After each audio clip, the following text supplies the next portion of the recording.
오늘도 우리가 저번 주에 이어서 사무엘하 19장 말씀을 계속 이어나가도록 하겠습니다.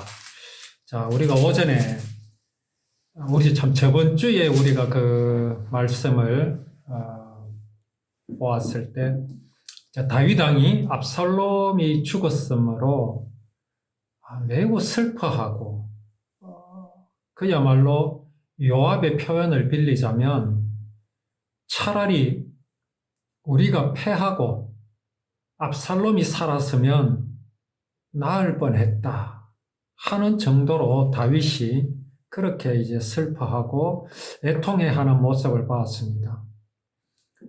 그때 요압이 참 다윗을 향하여 꾸짖듯이 그렇게 말을 하고 또 왕을 설득하기까지 했지요.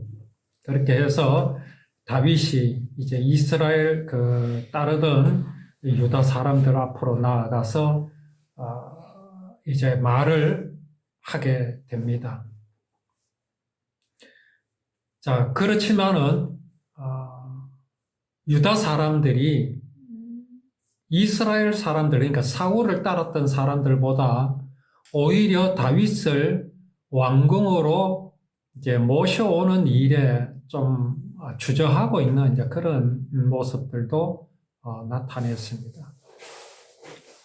그렇지만 모든 문제는 이제 끝이 났습니다. 압살롬이 죽음으로 이제 전쟁은 끝이 나게 되었습니다. 자, 이제 무슨 일이 일어났습니까? 다윗이 그 압살롬을 따랐던 아마사를 군대 장관으로 삼았지요. 우리가 이제 이러한 것을 보고 도대체 다윗이 왜 이렇게 하고 있느냐라고 우리가 말씀을 나누었을 때 상당히 이거는 이제 정치적으로 다윗이 굉장히 어떤 뭐라고 할까요? 지혜를 발휘했다고 할까요? 아니면 꾀를 낸 것이라고 할까요? 우리가 이제 다윗을 말할 때에 다윗은 굉장히 그 언약을 믿고 따라가는 그러한 모습이다라고 그렇게 우리가 말씀을 나누고 있습니다. 다윗은 율법을 법으로 그렇게 알고 지키는 삶이 아니라 율법은 법이 아니라 하나님께서 반드시 이루실 구원의 모양과 모습을 말씀으로 주시고 하나님께서는 그것을 반드시 지켜 행하신 분이심을 믿고 따르는 왕이다라고 우리가 말씀을 나누었습니다. 또 그렇게 나누고 있습니다. 그렇다고 해서 다윗의 삶의 모든 부분이 과연 언약을 따르고 있는가 아니면은 자기의 생각과 어떤 경험을 또 많이 이제 발휘하고 있는가라고 봤을 때 다윗 역시도 그 사람의 생각이나 그 자기의 어떤 경험들을 가지고 그렇게 정치를 하는 그런 모습을 보이고 있는 것이 사실입니다. 그 일환으로 우리가 아마사를 요압을 대신해서 사령관으로 임명을 했다라는 것을 볼 때에 과연 이것이 언약을 따르는 믿음에 의한 결정인가라고 했을 때 우리는 그렇다고 보기에는 참 문제가 있다. 왜냐하면 나중에 아마사의 행적이 심상찮은 그런 모습을 보이게 될 것이기 때문에 그렇습니다. 자, 이렇게 아마사를 다윗이 군대 장관, 곧 사령관으로 삼았다는 것은 사실 그 다윗을 버리지 않고 아무리 어려운 가운데서라도 그 다윗을 따랐던 그 신하들, 충신들에게 이것은 충격이 아닐 수가 없겠죠. 가장 충격을 받는 사람은 누구겠습니까? 당연히 요압입니다. 자기는 생명을 다해서 다윗을 쫓았고 또 다윗을 섬겼지만 지금 압살롬을 따랐던 아마사를 군대 장관으로 삼아버리는 것은 참 이해하기 힘든 그런 처사가 아닐 수 없습니다.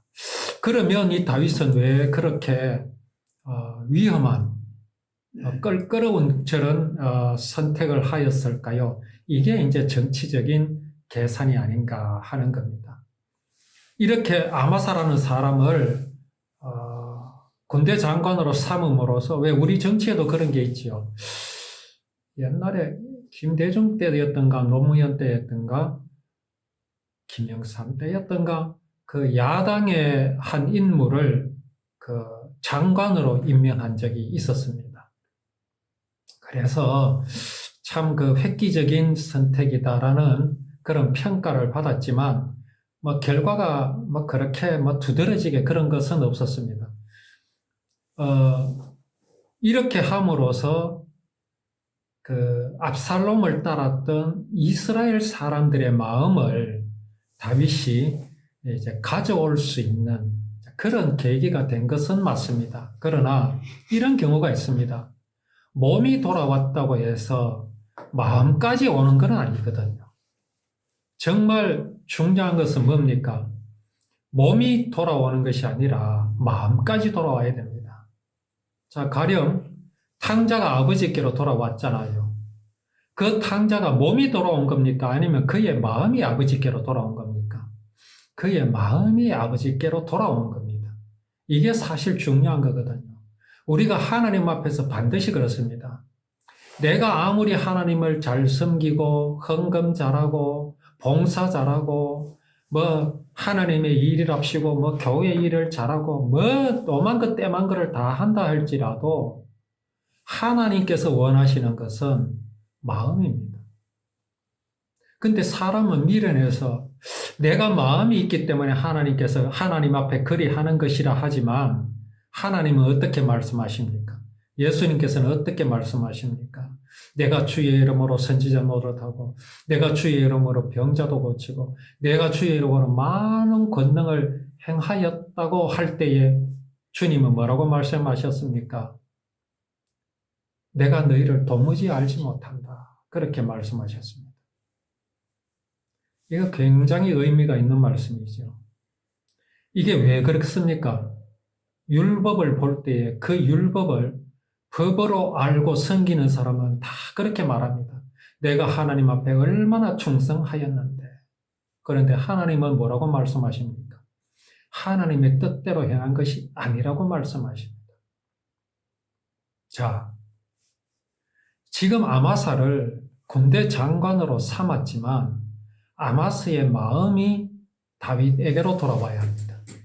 물론 이렇게 하면 아마사는 크게 감동하지요. 죽을 줄로만 알았는데 형벌을 받기는커녕 군대 사령관이 되어버렸습니다. 그러면 아마사는 다윗에게 온갖 충성을 다하겠죠. 그러나 다윗에게 진정으로 충성하려면 다윗이 믿고 있는 하나님을 믿어야 됩니다. 다윗이 지키는 율법을 지킬 줄 알아야 됩니다. 그게 진정으로 다윗에게 돌아오는 것이지요. 자, 이렇게 해서 다윗은 유다 백성의 마음을 움직이실 뿐만 아니라 또 누구의 마음도 움직였겠습니까? 이스라엘 사람, 곧 이제 나머지 그 10지파의 사람들, 그 사울을 따랐던 또 압살롬을 따랐던 사람들의 마음까지 그렇게 움직일 수 있었습니다. 자, 이렇게 해서 다윗이 이제 전면에 나서기 시작합니다. 자, 다윗이 이제 그 압살롬이 죽었음으로 인해서 이제 예루살렘으로 돌아와야 하죠. 돌아와야 되는데 그 압살롬이 다윗이 예루살렘으로 돌아오는 이제 그 과정에 돌아올 때에 이제 어떤 일들이 분명히 일어나게 됩니다. 어떤 일들이 일어나겠습니까? 그야말로 다윗을 따랐던 사람과 또 다윗을 따르지 않았던 사람들이 여기에서 이제 갈리게 됩니다. 또 사람들의 또 그 마음이 또 어떻겠습니까? 진정으로 다윗을 따랐던 사람이 있고 또 그냥 마음 속에만 두고 또 돌아가는 어떤 추이를 봐가면서 행동하려는 사람들도 있겠죠. 또 어떤 사람이 있습니까? 나는 다윗을 결코 따를 수 없다라고 한 사람들도 있습니다. 자, 이제 다윗이 요단강을 건너서 예루살렘 성으로 돌아옵니다. 이게 어떤 사람에게는 은혜가 될 수 있죠. 기쁨이 될 수 있죠. 또 어떤 사람에게는 뭐가 되겠습니까?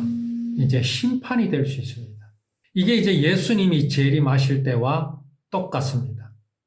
예수님이 우리 크리스마스라고 하는데 성탄절, 예수님이 이 땅에 죄인을 구하시려 오셨던 그때는 모든 사람에게 은혜요 참 복이 되는 날입니다. 왜 그렇습니까? 사람이 하나님의 사랑을 배반한 죄악을 대신하여 죽으시려고 오시는 것 때문에 그렇습니다. 그런데 이제 그 죄 때문에 죽으시고 승천하신 예수님께서 다시 오시는 그날을 우리는 재림이라고 그럽니다. 그런데 그 재림은 모든 사람에게 똑같겠습니까? 그렇지 않습니다. 다윗을 싫어하고 다윗을 미워했던 사람들한테는 다윗이 예루살렘 성으로 다시 돌아오는 그날이 두려운 날이 됩니다. 예수님이 재림하실 때에 예수님을 싫어하고 그 구원을 멸시했던 사람에게는 뭐가 됩니까? 재앙이 됩니다.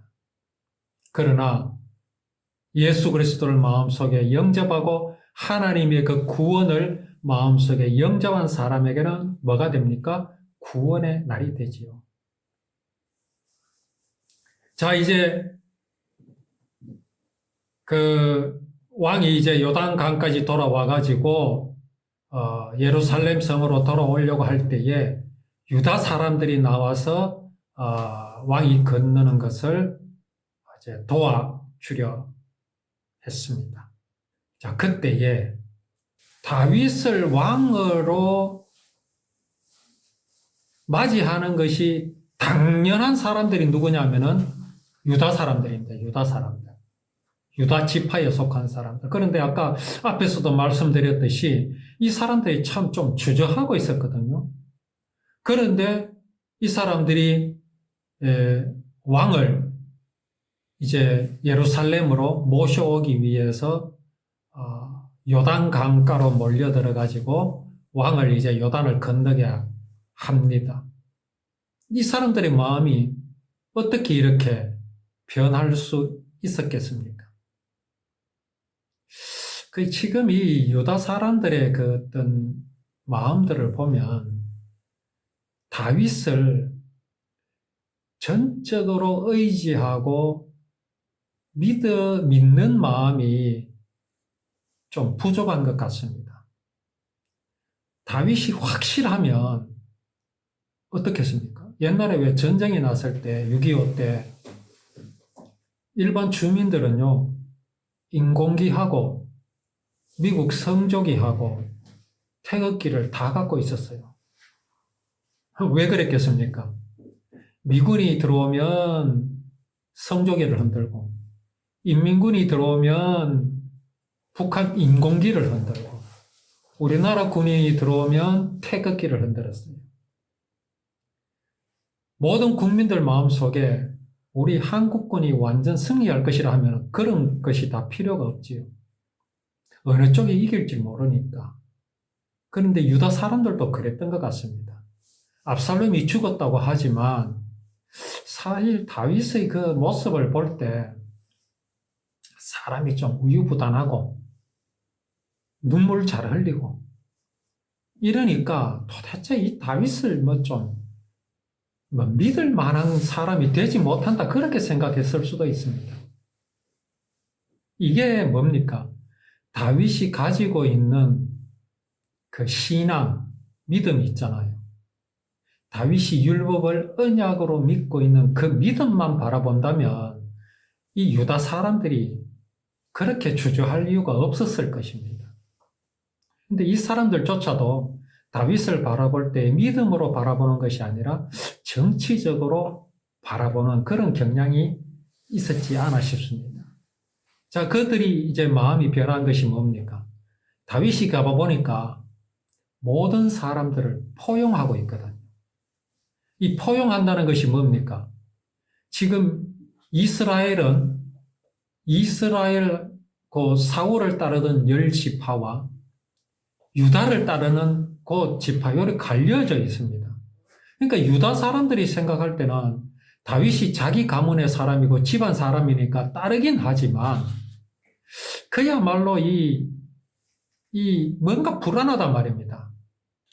그런데 저 이스라엘과 정말 통합이 되어야 할 건데 어떻게 통합을 할 수 있겠나? 통합이 되면 좀 안심하고 살 수 있을 것 같은데 우리나라 남북이 그렇잖아요.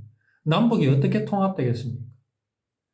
또 우리는 또 당이 많잖아요. 민주당도 있고 지금 민주정의당도 있고 또 한나라당입니까? 지금은 무슨 당이고 여당이 하도 당 이름이 바뀌어서 하니까 이렇게도 있고 그러니까 국민들의 마음이요 다 갈라져 있잖아요.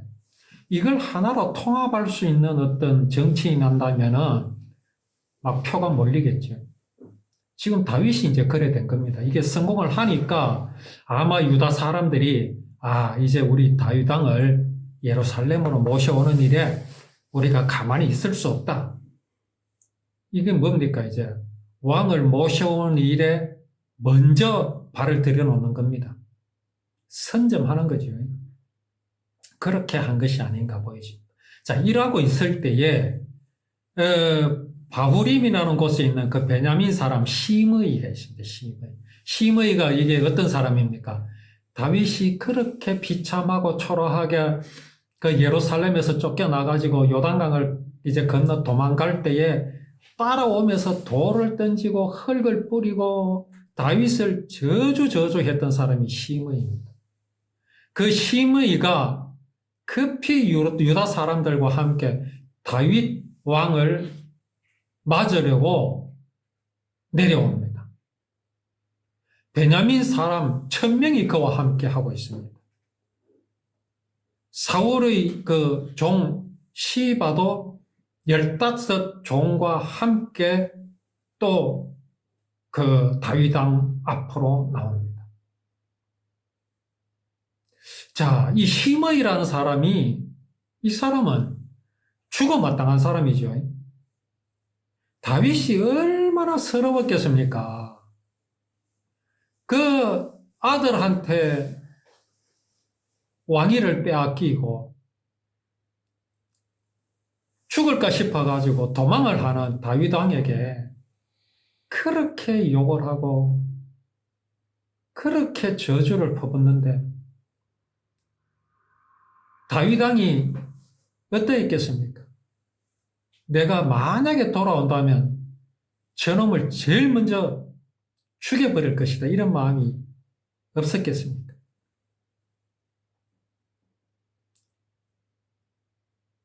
그런데 그러한 사람이 압살롬이 죽으니까 다윗 왕을 맞으려고 나옵니다. 이 사람에게 어떻게 이런 용기가 생길 수 있었겠습니까? 이 다윗 왕의 능력이 대단한 겁니까? 이런 사람의 마음까지 돌려 세운 것 아닙니까? 도대체 이유가 무엇입니까? 그게 바로 앞에 있었던 그거 아닙니까? 압살롬을 따랐던 아마사. 압살롬의 군대 사령관 아마사를 다윗이 군대 장관으로 삼아버렸거든요. 이걸 볼 때 시므의 마음이 어떻겠습니까? 아, 나도 가능성이 있겠구나. 나도 죽지 않겠구나. 이런 마음이 생긴 거지요.